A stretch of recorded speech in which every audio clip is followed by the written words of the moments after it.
Welcome to my GK thoughts Kannada ಸ್ನೇಹಿತರೆ, ದಯವಿಟ್ಟು ನನ್ನ ಚಾನಲ್ ಸಬ್ಸ್ಕ್ರೈಬ್ ಮಾಡಿ. ನನಗೆ ನಿಮ್ಮ ಸಪೋರ್ಟ್ ಬಹಳ ಮುಖ್ಯ. ವಿಡಿಯೋ ಪೂರ್ತಿಯಾಗಿ ನೋಡಿ. ನಿಮಗೆ ಇಷ್ಟ ಆಯ್ತು ಅಂದ್ರೆ ಲೈಕ್ ಮಾಡಿ, ಸಬ್ಸ್ಕ್ರೈಬ್ ಮಾಡೋದು ಮಾತ್ರ ಮರಿಬೇಡಿ. ಇವಾಗ ನಿಮ್ ಕೈ ಕೆಲಸ ಸ್ಟಾರ್ಟ್ ಮಾಡಿ. ಹೆಸರು ರಾಧಾ. ನಾನು 30 ವರ್ಷದ ವಿವಾಹಿತ ಹೆಣ್ಣು. ನಮ್ಮ ಮನೆಯಲ್ಲಿ ಅತ್ತೆ ಮಾವ, ನಾನು ನನ್ನ ಗಂಡ, ನನ್ನ ಮೈದುನ ಮತ್ತೆ ನನ್ನ 3 ವರ್ಷದ ಮಗಳು ವಾಸಿಸುತ್ತೇವೆ. 5 ವರ್ಷಗಳ ಹಿಂದೆ ರಾಜೇಶ್ ಜೊತೆ ನನ್ನ ಮದುವೆ ಆಯ್ತು. ರಾಜೇಶ್ ಒಂದು ಮೆಡಿಕಲ್ ಏಜೆನ್ಸಿಗೆ ಮ್ಯಾನೇಜರ್ ಆಗಿ ಕೆಲಸ ಮಾಡುತ್ತಾರೆ. ಜೊತೆಗೆ ಒಳ್ಳೆ ಸಂಬಳ ಕೂಡ. ಹಾಗಾಗಿ ನಮಗೆ ಯಾವುದೇ ತೊಂದರೆ ಇಲ್ಲದೆ ಜೀವನ ಚೆನ್ನಾಗಿ ಸಾಗುತ್ತಿತ್ತು. ನನ್ನ ಮಾವ ಒಂದು ಸ್ಕೂಲಿನಲ್ಲಿ ಟೀಚರ್ ಆಗಿ ಕೆಲಸ ಮಾಡುತ್ತಿದ್ದರು. ಆದರೆ 3 ವರ್ಷಗಳ ಹಿಂದೆ ಅನಾರೋಗ್ಯದ ಕಾರಣದಿಂದಾಗಿ ರಿಟೈರ್ಮೆಂಟ್ ತಗೊಂಡು ಮನೆಯಲ್ಲೇ ಇದ್ದು ಆಗಾಗ ಊರಿನಲ್ಲಿ ಇರೋ ಹೊಲ ನೋಡಿಕೊಳ್ಳುತ್ತಿದ್ದಾರೆ. ಅತ್ತೆ ಮನೆಯಲ್ಲಿ ನನ್ನ ಜೊತೆ ಇರುತ್ತಾರೆ. ಇನ್ನೂ ನನ್ನ ಮೈದುನ ರವಿ ಒಂದು ಪ್ರತಿಷ್ಠಿತ ಕಾಲೇಜಿನಲ್ಲಿ ಎಂಎ ಮಾಡುತ್ತಿದ್ದಾನೆ. ಅವನ ವಯಸ್ಸು 26 ವರ್ಷ. ಇನ್ನೂ ಮದುವೆ ಆಗಿಲ್ಲ. ಅವನು ಹೆಚ್ಚಾಗಿ ಊರಲ್ಲೇ ಇದ್ದು ಆಗಾಗ ಮನೆಗೆ ಬರುತ್ತಾ ಇರುತ್ತಾನೆ. ಈಗ ನಿಮ್ಮನ್ನು ಹೆಚ್ಚು ಬೋರ್ ಹೊಡೆಸದೆ ಕತೆಗೆ ಕರೆದುಕೊಂಡು ಹೋಗುತ್ತೀನಿ. ಇದು ಈಗಿನಿಂದ 1 ವರ್ಷ ಹಿಂದೆಯದ್ದು. ಅದು ಜನವರಿ ತಿಂಗಳು. ತುಂಬಾ ಚಳಿ ಬೇರೆ ಇತ್ತು. ನನ್ನ ಲೈಫ್ ನಲ್ಲಿ ಎಲ್ಲಾ ಚೆನ್ನಾಗೇ ನಡೀತಾ ಇತ್ತು. ನಾನು ಒಬ್ಬಳು ಆಕರ್ಷಕವಾಗಿರೋ ಹೆಣ್ಣು. ನನಗೆ ಸೆಕ್ಸ್ ಬಗ್ಗೆ ತುಂಬಾನೇ ಹುಚ್ಚು. ನನ್ನ ತಿಕಗಳಂತೂ ತುಂಬಾನೇ ಎತ್ತಿಕೊಂಡಿವೆ. ನಾನು ಎಲ್ಲೇ ಹೋದರೂ ಕೂಡ ಜನ ನನ್ನ ಮೊಲೆ ಮತ್ತು ತಿಕವನ್ನ ಗುರ್ರಾಯಿಸೋದು ನಾನು ಗಮನಿಸಿದ್ದೇನೆ. ನಾನು ನನ್ನ ಗಂಡನಿಂದ ನನ್ನ ತುಲ್ಲನ್ನ ಕೇಯಿಸಿಕೊಂಡು ಖುಷಿಯಾಗೇ ಇದ್ದೆ. ಯಾಕೆ ಅಂದರೆ ನನ್ನ ಗಂಡನ ತುಣ್ಣೆ 6.5 ಇಂಚು ಉದ್ದ, ಹಾಗೆ ದಪ್ಪ ಕೂಡ ಇದೆ. ಅವರು ನನ್ನನ್ನು ಸಖತ್ತಾಗಿ ಕೇಯುತ್ತಿದ್ದರೆ ನಾನು ಕೂಡ ಖುಷಿಯಾಗಿ ಕೇಯಿಸಿಕೊಳ್ಳುತ್ತಿದ್ದೆ. ಹೀಗೆ ಇರುವಾಗ ಇದ್ದಕ್ಕಿದ್ದಂಗೆ ನನ್ನ ಗಂಡನಿಗೆ 15 ದಿನಗಳಿಗೆ ಆಫೀಸಿನಿಂದ ಕೆಲಸದ ಮೇಲೆ ಮುಂಬೈಗೆ ಹೋಗಬೇಕಾಗಿ ಬಂದಿತ್ತು. ಆಗ ಅವರು ಹೋಗಿ 3 ದಿನಗಳಷ್ಟೇ ಕಳೆದಿತ್ತು. ಆದರೆ ನನಗೆ ಆಗಲೇ ತಡೆದುಕೊಳ್ಳೋಕೆ ಆಗದಷ್ಟು ತುಲ್ಲಿನ ಹಸಿವು ಹೆಚ್ಚಾಗಿತ್ತು. ಹಾಗಾಗಿ ನನಗೆ ನಾನೇ ಮೊಲೆ ಹಿಸುಕಿಕೊಂಡು ನನ್ನ ತುಲ್ಲಿಗೆ ನನ್ನ ಬೆರಳನ್ನೇ ಹಾಕಿಕೊಂಡು ನನ್ನ ಕಾಮೋದ್ರೇಕ ಕಡಿಮೆ ಮಾಡಿಕೊಳ್ಳುತ್ತಿದ್ದೆ. ಆದರೆ ಒಂದು ತುಣ್ಣೆ ಕೊಡೋ ಸುಖವನ್ನ ಬೆರಳುಗಳಿಂದ ಸಿಗಲಿಲ್ಲ. ಹೀಗೆಯೇ ಇನ್ನೂ 10 ದಿನ ಕಳೆದು ಹೋಯ್ತು. 10 ದಿನ ಬೆಳಗ್ಗೆ ನನ್ನ ಮೈದುನ ರವಿ ಮನೆಗೆ ಬಂದ. ಅವನು ಸಂಜೆವರೆಗೂ ಇದ್ದು ಹೊರಡೋಕೆ ಅಂತ ಇದ್ದದ್ದು. ಆದರೆ ಅವತ್ತು ಊರಿನಲ್ಲಿ ನನ್ನ ಗಂಡನ ಮಾಮ ಒಬ್ಬರು ತೀರಿಕೊಂಡರು ಅನ್ನೋ ಸುದ್ದಿ ಬಂತು. ಅವರು ತುಂಬಾ ದಿನದಿಂದ ಅನಾರೋಗ್ಯದಿಂದ ಬಳಲುತ್ತಿದ್ದರು. ಹಾಗಾಗಿ ನಮ್ಮ ಅತ್ತೆ ಮಾವ ಅಲ್ಲಿಗೆ ಹೋಗಬೇಕಾಗಿತ್ತು. ಅದಕ್ಕೆ ಅವರು ರವಿಯನ್ನ ಮನೆಯಲ್ಲಿ ಇರೋಕೆ ಹೇಳಿ ಅತ್ತೆ ಮಾವ ಊರಿಗೆ ಹೊರಟರು. ನಾನು ಮತ್ತೆ ರವಿ ತುಂಬಾ ಕ್ಲೋಸ್ ಆಗೇ ಇದ್ದೆವು. ನಾವು ಒಬ್ಬರಿಗೊಬ್ಬರು ತಮಾಷೆ ಮಾಡಿಕೊಳ್ಳುತ್ತಿದ್ದೆವು. ಅವತ್ತು ರಾತ್ರಿ ಆಯ್ತು. ನಾವು ಊಟ ಮಾಡಿ ಮಲಗಿಕೊಂಡೆವು.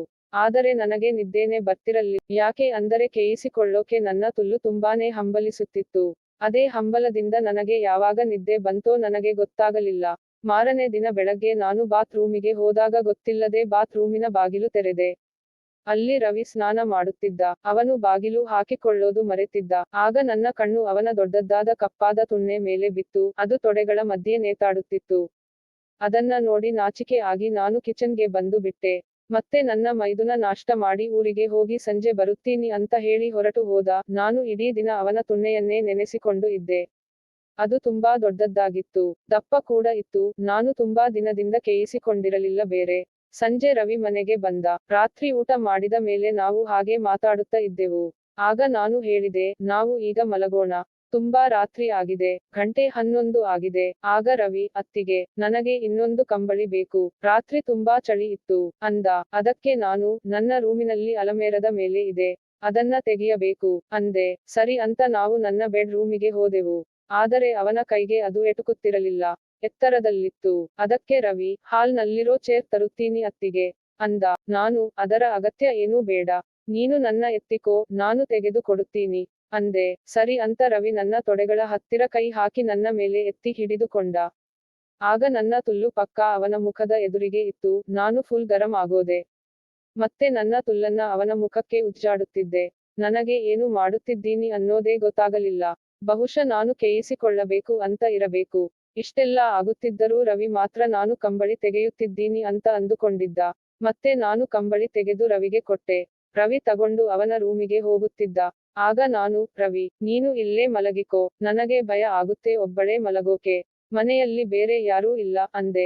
ಅದಕ್ಕೆ ರವಿ, ಸರಿ ಅಂತ ಹೇಳಿ ಬೆಡ್ ಮೇಲೆ ಮಲಗಿದ. ಅಷ್ಟೊತ್ತಿಗೆ ನನ್ನ ಮಗಳು ಆಗಲೇ ನಿದ್ದೆ ಮಾಡಿಬಿಟ್ಟಿದ್ದಳು. ಅವಳಿಗೆ ಸಪರೇಟ್ ಬೆಡ್ ಇದೆ. ನಾನು ಸೀರೆಯಲ್ಲಿದ್ದೆ. ನಾನು ಅದನ್ನ ಬಿಚ್ಚೋದು ಬೇಡ ಅಂತ ನಿರ್ಧರಿಸಿದೆ. ಹಾಗೆ ಸೀರೆಯಲ್ಲೇ ಮಲಗಿಕೊಂಡೆ. ರವಿ ಬನಿಯನ್ ಮತ್ತೆ ಒಂದು ಚಡ್ಡಿಯಲ್ಲಿ ಮಲಗಿ ಒಂದು ಕಂಬಳಿ ಹೊದ್ದುಕೊಂಡಿದ್ದ.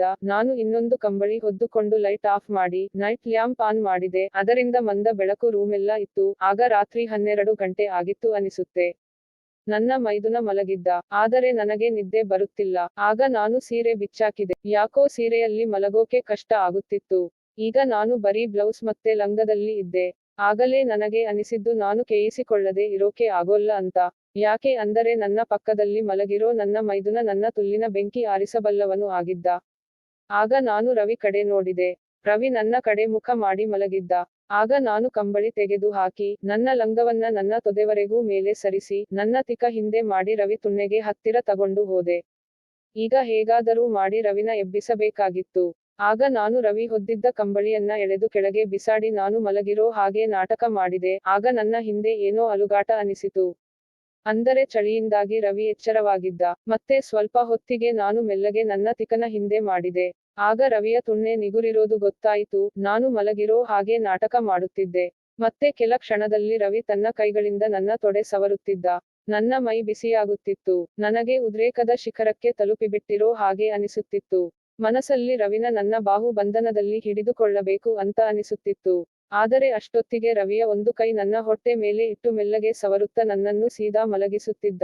ನಾನು ನಿದ್ದೆಯಲ್ಲಿರುವಂತೆ ಹಾಗೆ ತಿರುಗಿ ಸೀದಾ ಮಲಗಿದೆ. ಮತ್ತೆ ರವಿ ಎದ್ದು ನನ್ನ ಬ್ಲೌಸ್ ಹುಕ್ಸ್ ತೆಗೆದ. ನಾನು ಒಳಗೆ ಬೇಕು ಅಂತಲೇ ಬ್ರಾ ಹಾಕಿರಲಿಲ್ಲ. ಈಗ ಆಚೆ ಬಂದ ನನ್ನ ಮೊಲೆಗಳ ಜೊತೆ ಆಟವಾಡೋಕೆ ಶುರು ಮಾಡಿದ. ಹಾಗೆ ಆಟವಾಡುತ್ತಾ ಒಂದು ಕೈ ಕೆಳಗೆ ತಂದು ನನ್ನ ಲಂಗದ ಲಾಡಿ ಎಳೆದು ಸಡಿಲಿಸಿದವನೇ ಒಳಗೆ ಕೈ ತೂರಿಸಿ ನನ್ನ ತುಲ್ಲಿನ ಮೇಲೆ ಇಟ್ಟ. ನಾನು ಕಾಚ ಕೂಡ ಹಾಕಿರಲಿಲ್ಲ. ರವಿ ಕೈ ನನ್ನ ತುಲ್ಲಿನ ಮೇಲೆ ಇಡುತ್ತಿದ್ದಂತೆಯೇ ನನ್ನ ಮೈ ನಲುಗಿತು. ರವಿ ಹಾಗೆ ಮೆಲ್ಲಗೆ ನನ್ನ ತುಲ್ಲಿನ ಮೇಲೆ ತನ್ನ ಕೈಯಿಂದ ಉಜ್ಜಿದ. ಆಗ ನಾನು ತಡೆಯೋಕೆ ಆಗದೆ ಮೂಲುಗಿದೆ. ಆದರೆ ನಾನು ಮೂಲುಗಿದನ್ನ ರವಿ ಗಮನಿಸಲಿಲ್ಲ. ರವಿ ಹಾಗೆ ನನ್ನ ಲಂಗವನ್ನ ಕೆಳಕ್ಕೆ ಸರಿಸಿ ತೆಗೆದು ಹಾಕಿದ. ಮತ್ತೆ ನನ್ನ ಮೊಲೆನ ಚೀಪೋಕೆ ಶುರು ಮಾಡಿದ. ಆಗ ನನ್ನ ಬಾಯಿಂದ ಆಹಾ ಅಂತ ಹೊರ ಬಂತು. ಇದರಿಂದ ಅವನಿಗೆ ನಾನು ಎಚ್ಚರವಾಗಿದ್ದೀನಿ ಅಂತ ಗೊತ್ತಾಗಿ ಹೋಗಿತ್ತು. ಆದರೂ ಅವನು ತನ್ನ ಕೆಲಸ ಮುಂದುವರೆಸುತ್ತಲೇ ಇದ್ದ. ಆಗ ನಾನು ಅವನ ಕೂದಲಲ್ಲಿ ನನ್ನ ಕೈ ಹಾಕಿ ರವಿ ಏನ್ ಮಾಡುತ್ತಿದ್ದೀಯಾ ಅಂತ ಕೇಳಿದೆ. ಆಗ ರವಿ ಅತ್ತಿಗೆ ನಿಮ್ಮ ಯವ್ವನ ದೇಹನ ಸ್ವಲ್ಪ ಮಜಾ ಮಾಡುತ್ತಿದ್ದೀನಿ ಅಂದ. ನಾನು ಆಹಾ ಅಹಂ ಅಂತ ಮೂಲುಗುತ್ತಿದ್ದೆ. ರವಿಗೆ ನಾನು ಕೇಯಿಸಿಕೊಳ್ಳೋಕೆ ಎಷ್ಟು ಒದ್ದಾಡುತ್ತಿದ್ದೀನಿ ಅಂತ ಅಂದಾಜು ಸಿಕ್ಕಿತ್ತು. ಆಗ ನಾನು ಬೇಡ ರವಿ ನಾನು ನಿನ್ನ ಅತ್ತಿಗೆ ಕಣೋ. ಅದಕ್ಕೆ ರವಿ ಅತ್ತಿಗೆ ಇದು ನನ್ನ ತುಣ್ಣೆಯ ಬೆಂಕಿ ಆರಿಸಿಕೊಳ್ಳೋದಕ್ಕೆ ಬಿಡಿ ಅಂತ ಹೇಳುತ್ತಾ ಕೆಳಗೆ ಹೋಗಿ ನನ್ನ ತುಲ್ಲಿಗೆ ನಾಲಿಗೆ ತೂರಿಸಿ ನೆಕ್ಕೋಕೆ ಶುರು ಮಾಡಿದ. ಈಗ ನಾನು ಅವನಿಗೆ ಪೂರ್ಣ ಸಹಕಾರ ನೀಡುತ್ತಿದ್ದೆ. ನನ್ನ ತಿಕ್ಕ ಮೇಲೆ ಎತ್ತಿ ಅವನ ಬಾಯಿಗೆ ತುಲ್ಲನ್ನ ಅಗಲಿಸಿ ಕೊಡುತ್ತಿದ್ದೆ. ಹಾಗೆ ಅವನ ತಲೆ ಹಿಡಿದು ನನ್ನ ತುಲ್ಲಿಗೆ ಹಾಕಿ ಅದುಮಿಕೊಂಡೆ. ನನ್ನ ಉಸಿರು ಜೋರಾಗಿ ಆಹಹ ಆಹಹ ಓಹ ಅಹಮಂ ಅಂತ ಉಸಿರು ಬಿಡುತ್ತಿದ್ದೆ. ಆಗ ನಾನು ರವಿ ಇನ್ನು ನನ್ನ ಕಾಯಿಸಬೇಡ ಕಣೋ. ಬೇಗ ನಿನ್ನ ತುಣ್ಣೆ ತುಲ್ಲಿಗೆ ಹಾಕಿ ಬಿಡೋ. ಇಲ್ಲಾಂದ್ರೆ ನಾನು ಸತ್ತೇ ಹೋಗುತ್ತೀನಿ ಅಂದೆ. ಅದಕ್ಕೆ ರವಿ ಸ್ವಲ್ಪ ನಿಧಾನ ಚಿನ್ನ. ಇಷ್ಟು ಅವಸರ ಯಾಕೆ ಅನ್ನುತ್ತ ಮೇಲೆ ಬಂದವನೇ ಅವನ ತುಣ್ಣೆ ತೆಗೆದು ನನ್ನ ಬಾಯಿಗೆ ಇಟ್ಟ. ಅವನ ತುಣ್ಣೆ ತುಂಬಾ ದಪ್ಪ ಇತ್ತು. ಹೆಚ್ಚು ಕಮ್ಮಿ 7 ಇಂಚು ಉದ್ದ ಇತ್ತು. ಅದನ್ನ ಬಾಯೊಳಗೆ ಹಾಕಿಕೊಂಡು ಚೀಪೋಕೆ ಶುರು ಮಾಡಿದೆ. ನನಗೆ ತುಂಬಾ ಮಜಾ ಬರುತ್ತಿತ್ತು. ನೋಡುತ್ತಲೇ ಅವನ ತುಣ್ಣೆ ರಾಡು ಹಾಗೆ ಆಗಿಬಿಟ್ಟಿತು. ಆಗ ರವಿ ನನ್ನನ್ನು ಬೆತ್ತಲೆಗೊಳಿಸಿ ಅವನು ಕೂಡ ಬೆತ್ತಲೆ ಆಗಿಬಿಟ್ಟ. ಅವನ ಕಟು ಮಸ್ತಾದ ಮೈ ನೋಡಿ ನನ್ನ ತುಲ್ಲಿನಲ್ಲಿ ಉರಿಯುತ್ತಿದ್ದ ಬೆಂಕಿ ಇನ್ನೂ ಜಾಸ್ತಿ ಆಯ್ತು. ಮತ್ತೆ ಅವನು ಹಸಿದ ಪ್ರಾಣಿಯ ಹಾಗೆ ನನ್ನನ್ನು ಮುದ್ದಾಡುತ್ತಾ ನೆಕ್ಕುತ್ತಾ ನನ್ನನ್ನು ಇನ್ನಷ್ಟು ಉತ್ತೇಜನ ಆಗುವಂತೆ ಮಾಡಿದ. ಅವನ ಆಟ ಅನುಭವಿಸುತ್ತಾ ನನಗೆ ತಿಳಿಯಿತು. ಇವನು ಇದಕ್ಕಿಂತ ಮುಂಚೆ ಯಾರನ್ನೋ ಕೇದಿದ್ದಾನೆ ಅಂತ. ಇವನು ಅನುಭವ ಇರೋ ಕಿಲಾಡಿ ಅಂತ. ಅದನ್ನ ನೆನೆಸಿಕೊಂಡು ನನಗೆ ಖುಷಿಯಾಯಿತು. ಯಾಕೆ ಅಂದರೆ ಇವನಿಂದ ಇವತ್ತು ಸಖತ್ತಾಗಿ ಕೇಯಿಸಿಕೊಳ್ಳಬಹುದು ಅಂತ. ಮತ್ತೆ ರವಿ ಅತ್ತಿಗೆ ನೀವು ಈಗ ಮಲಗಿ ನಾನು ನನ್ನ ತುಣ್ಣೆಗೆ ನಿಮ್ಮ ತುಲ್ಲಿನ ದರ್ಶನ ಮಾಡಿಸುತ್ತೀನಿ ಅಂದ. ಅವನು ಹೇಳಿದಂತೆ ಮಲಗಿಕೊಂಡೆ. ರವಿ ನನ್ನ 2 ಕಾಲುಗಳನ್ನ ಮೇಲೆ ಎತ್ತಿಕೊಂಡು ತನ್ನ ದಪ್ಪ ತುಣ್ಣೆನ ನನ್ನ ತುಲ್ಲಿಗೆ ಇಟ್ಟು ಉಜ್ಜುತ್ತಿದ್ದ. ನಾನು ನನ್ನ ತುಲ್ಲನ್ನ ಮೇಲೆ ಎತ್ತೆತ್ತಿ ಕೊಡುತ್ತಿದ್ದೆ. ನಾನು ಕೇಯಿಸಿಕೊಳ್ಳೋಕೆ ಹವಣಿಸುತ್ತಿರೋದು ನೋಡಿದ ರವಿ ಒಂದು ಸಲ ಅವನ ತಿಕ್ಕ ಹಿಂದೆ ಮಾಡಿ ಜೋರಾಗಿ ಮುಂದೆ ತಳ್ಳಿದ. ಅದರಿಂದ ನಾನು ಜೋರಾಗಿ ಕಿರುಚಿಕೊಂಡೆ. ಅವನು ತಳ್ಳಿದ ಏಟಿಗೆ ಅವನ ತುಣ್ಣೆ ನನ್ನ ತುಲ್ಲೊಳಗೆ ತೂರಿಕೊಂಡಿತ್ತು. ಅದರ ನೋವಿನಿಂದ ನಾನು ಚೀರಾಡಿದೆ. ಅಮ್ಮ ಅಂತ ಕಿರುಚುತ್ತಲೇ ನನ್ನ ಕಣ್ಣಲ್ಲಿ ನೀರು ಸುರಿಯಲಾರಂಭಿಸಿತು. ನನ್ನ ನೋವು ನೋಡಿದ ನನ್ನ ಮೈದುನ ಹಾಗೆ ಸ್ವಲ್ಪ ಹೊತ್ತು ಸುಮ್ಮನೆ ಇದ್ದ. ಆಗ ನನ್ನ ನೋಡು ಕಡಿಮೆ ಆಗುತ್ತಾ ಹೋಯ್ತು. ನಾನು ಸಮಾಧಾನದ ಉಸಿರು ತೆಗೆದುಕೊಳ್ಳುತ್ತಾ ಇದ್ದೆ. ಅಷ್ಟರಲ್ಲಿ ರವಿ ನಿಧಾನವಾಗಿ ಸೊಂಟ ಆಡಿಸೋಕೆ ಶುರು ಮಾಡಿದ. ಈಗ ನನಗೆ ಏನೋ ಹಿತ ಅನಿಸುತ್ತಿತ್ತು. 2 ನಿಮಿಷ ನಿಧಾನಕ್ಕೆ ಮಾಡುತ್ತಿದ್ದ ರವಿ 3ನೇ ನಿಮಿಷಕ್ಕೆ ಜೋರು ಮಾಡಿಬಿಟ್ಟ. ಮೊದಲೇ ರಸದಿಂದ ನನ್ನ ತುಲ್ಲು ಚೆನ್ನಾಗಿ ಒದ್ದೆಯಾಗಿ ಅವನ ಕೇದಾಟಕ್ಕೆ ಲಚಕ್ ಪಚಕ್ ಅಂತ ಶಬ್ದ ಬರೋ ಹಾಗೆ ಕೇಯುತ್ತಿದ್ದ. ನನ್ನ 12 ದಿನಗಳ ರಸದ ಸ್ಟಾಕ್ ಪ್ರತಿ 2ರಿಂದ 3 ನಿಮಿಷಕ್ಕೆ ಸುರಿಯಲಾರಂಭಿಸಿತು. 12 ದಿನಗಳ ವನವಾಸಕ್ಕೆ ಇವತ್ತು ಮುಕ್ತಿ ಸಿಕ್ಕಂತೆ ಅನಿಸಿತು. ನಾನು ರವಿಯನ್ನ ತಬ್ಬಿಕೊಂಡು ಕೇಯಿಸಿಕೊಳ್ಳುತ್ತಿದ್ದೆ. ನನ್ನ ರಾಜ ಅಂತ ಅವನ ತಿಕ ಹಿಡಿದು ನನ್ನ ತುಲ್ಲಿಗೆ ಅದುಮಿಕೊಳ್ಳುತ್ತಾ ಅವನಿಗೆ ಸಹಕರಿಸುತ್ತಿದ್ದೆ.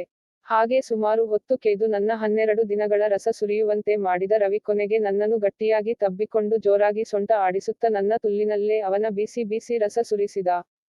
12 ದಿನಗಳಿಂದ ಒಣಗಿದ್ದ ನನ್ನ ತುಲ್ಲಿಗೆ ಸರಿಯಾಗಿ ನೀರು ಹಾಯಿಸಿದ ಮೈದುನ.